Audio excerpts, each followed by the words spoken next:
ഹരിയാന നിയമസഭാ തെരഞ്ഞെടുപ്പിൽ വോട്ടെടുപ്പ് നാളെയാണ്. BJPയും കോൺഗ്രസും ആം ആദ്മി പാർട്ടിയും വാശിയേറിയ പോരാട്ടത്തിലാണിപ്പോൾ. ഭരണം നിലനിർത്താനാകുമെന്ന് BJPയും സംസ്ഥാനം തിരിച്ചുപിടിക്കാൻ കഴിയുമെന്ന് കോൺഗ്രസും കണക്കുകൂട്ടുകയാണ്. ഇവരുടെ കണക്കുകൂട്ടലുകൾ പിഴയ്ക്കുമോ എന്നുള്ള കാര്യം നമുക്ക് തെരഞ്ഞെടുപ്പ് കഴിഞ്ഞാലേ അറിയാൻ പറ്റും. നിതിൻ അംബുജൻ ഡൽഹിയിൽ നിന്ന് ചേരുന്നു. Nithin, good morning. യഥാർത്ഥത്തിൽ കണക്ക് കൂട്ടട്ടെ, എല്ലാ തെരഞ്ഞെടുപ്പിലും ആൾക്കാർ കണക്ക് കൂട്ടുമല്ലോ.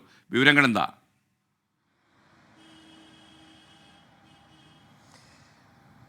SKN, very good morning.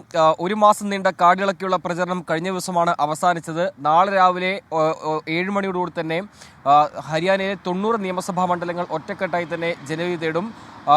90 നിയമസഭാ മണ്ഡലങ്ങൾ ജനവിധി തേടുമ്പോൾ സ്വാഭാവികമായിട്ടും BJPയും കോൺഗ്രസും ഒരുപോലെ പ്രതീക്ഷയിലാണ്. കാരണം നഷ്ടപ്പെട്ടുപോയ 10 വർഷം മുൻപ് നഷ്ടപ്പെട്ടുപോയ ഭരണം തിരിച്ചുപിടിക്കാൻ കഴിയുമെന്ന വലിയ പ്രതീക്ഷയിലാണ് കോൺഗ്രസ് ഉള്ളത്.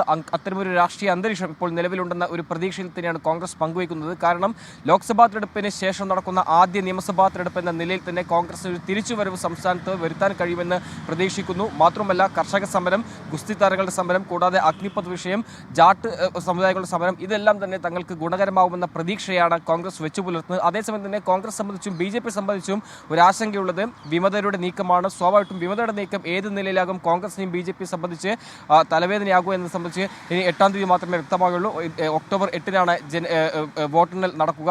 എന്തായാലും BJPയിലെ ആണെങ്കിൽ നമുക്കറിയാം, കഴിഞ്ഞ ഏതാനും നാളുകളായി തന്നെ ഭരണവിരുദ്ധ വികാരം ഹരിയാനയിൽ അലയടിക്കുന്നുണ്ട്. അതിൻ്റെ ഭാഗമായി തന്നെ മുഖ്യമന്ത്രിയെ മാറ്റി പിന്നീട് പുതിയ മുഖ്യമന്ത്രിയെ അവിടെ നിയോഗിച്ചിരുന്നു. പക്ഷേ അപ്പോഴും വലിയ തരത്തിലുള്ള പ്രതിഷേധം ഇപ്പോഴും ഭരണവിരുദ്ധ വികാരമായി തന്നെ അവിടെ നിലനിൽക്കുന്നുണ്ട്. അതുകൊണ്ട് തന്നെ ജാട്ട് സമുദായങ്ങളുടെ വോട്ട് സ്വാഭാവികമായിട്ടും ഈ തെരഞ്ഞെടുപ്പിൽ നിർണായകമാണ്.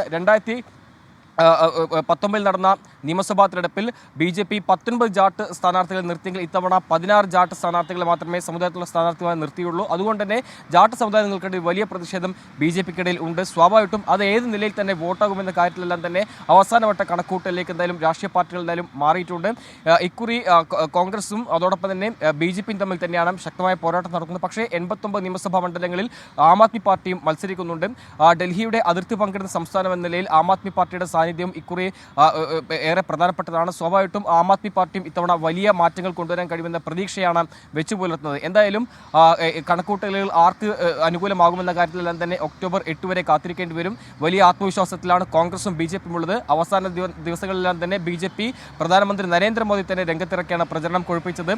ഹരിയാനയിലാണെങ്കിൽ കോൺഗ്രസ് കഴിഞ്ഞ ദിവസം രാഹുൽ ഗാന്ധിയും ഇറക്കി പ്രചരണം ശക്തമാക്കിയിരുന്നു. അത്തരത്തിൽ വാശിയേറിയ ഒരു രാഷ്ട്രീയ തെരഞ്ഞെടുപ്പ് തന്നെയാണ് ഇത്തവണ ഹരിയാനയിൽ നടക്കുന്നത്. ആർക്ക് അനുകൂലമാകുമെന്ന് തന്നെ ഒക്ടോബർ 8-ന് വ്യക്തമാകും. SKN.